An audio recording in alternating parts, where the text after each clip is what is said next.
Okay, so today I bought Splice. If you are someone who produces music, you know what Splice is already. If you don't know, very quickly, it's just basically a massive sample library that has a subscription service. And I had been talking with some other producer friends about complaining about my bass drums not sounding good, my kick drum not sounding good in the last drum and bass song I did.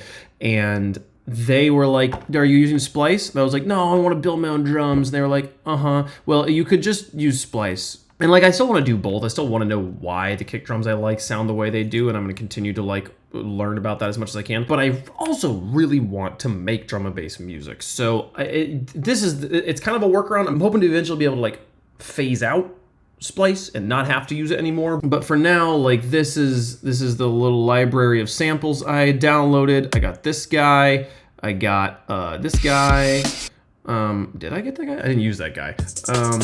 Got this guy, got this guy, got this guy. Okay, no, I take that back. I did use this one.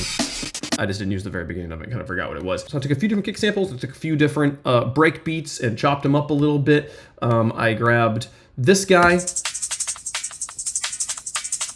And that's like a full drum and bass one that I scooped out a lot of the low. And then this guy we were just talking about.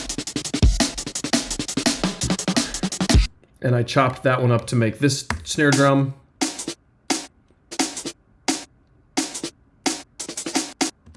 Well, it also does this at the end, little extra turnaround. And then just put it with these kick drums here.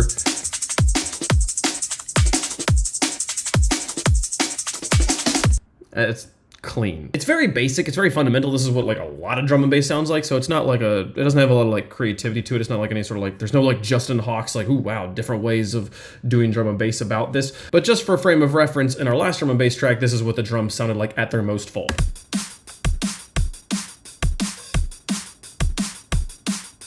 That's also normalized. I brought this volume up a little bit, and just by comparison, this sounds so much better. Even if I ended up going with that kick instead of this kick, but if you put in this kick instead, the other kick's better, but like even that I think is an improvement over this. The little extra fills and stuff on the snare, I think, and making a snare drum out of a breakbeat instead of just a literal snare sample that's hitting you in the face. A cool improvement. So what else was I able to do with this? Well, I tried to make my own bass and got a new Vital Skin. Love this. If you type Vital Skins VST into Google, it'll bring up this thread on the Vital forums, and one of the top posts from back in 2022 is this one from Reflection Neon. This is that preset if you want to get it yourself. It's very pretty, lots of fun. It makes it a lot of fun to look at this. I was trying to build my own bass though. I do want to make my own basses still, and we kind of got this like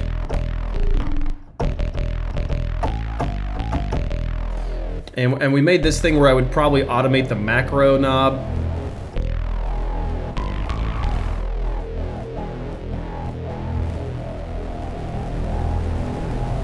This macro is turning the reverb size as well as the reverb decay over here in the effects. It's turning this and this, but it's also adjusting this macro knob. I don't know why I set it up this way, but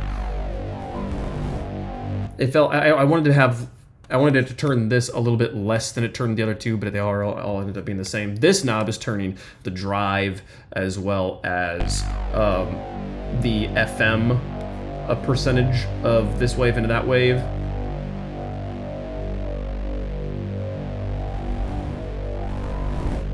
You're going through the kind of overtones there, but it didn't sound great. I thickened it up with some voices as well, and I was like, I just don't know what I'm doing with this sound. So I went and found another video of Metrik breaking down some of his basses, in the first like 5 minutes of this tutorial here on the Computer Music channel is really valuable. The main thing he had was that there's the sub and the treble, kind of like the general shape of the sound is its own synth, and then the sub that actually fills out the low end is its own synth. He also recommended not just having it be a pure sine wave, but having a few extra partials in there so that sub gets picked up a little bit by smaller speakers like phones and laptops. And so I kind of just tried to copy what he did and built this bass. When you put with everything,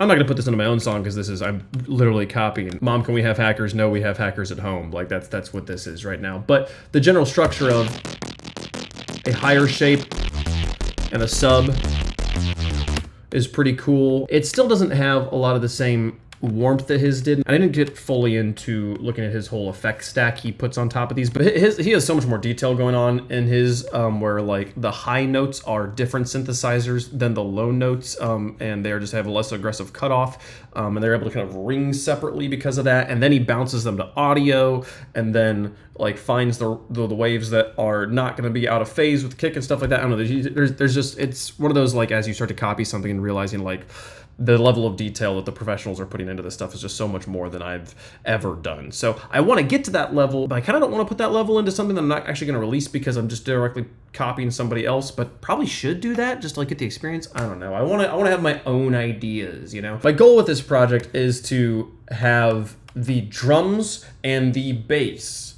be able to drive everything. The last track had a lot of like melodies driving it, and I want the bass to be the melody in this one and to be the thing that your ear really is picking up on, not a foundation that supports like I want melodic DMB right now. I want like an actual DMB track here, and then we'll kind of go from there. So yeah, a lot of learning. I've still got to go through the rest of that Metrik masterclass. Seems like there's a lot of really valuable details in there, and it's really fun to watch masterclass stuff like that and actually have a project pulled up on the side where I can like, as he's like, oh, I do this, I can like just pause the video and go and like do it myself and stuff. So yep, some good progress here. Glad to have drums not be a problem right now and just be something that gets to like exist and be happy with. So yep, that's all we did today. Thanks so much for watching. See you guys tomorrow. Bye-bye.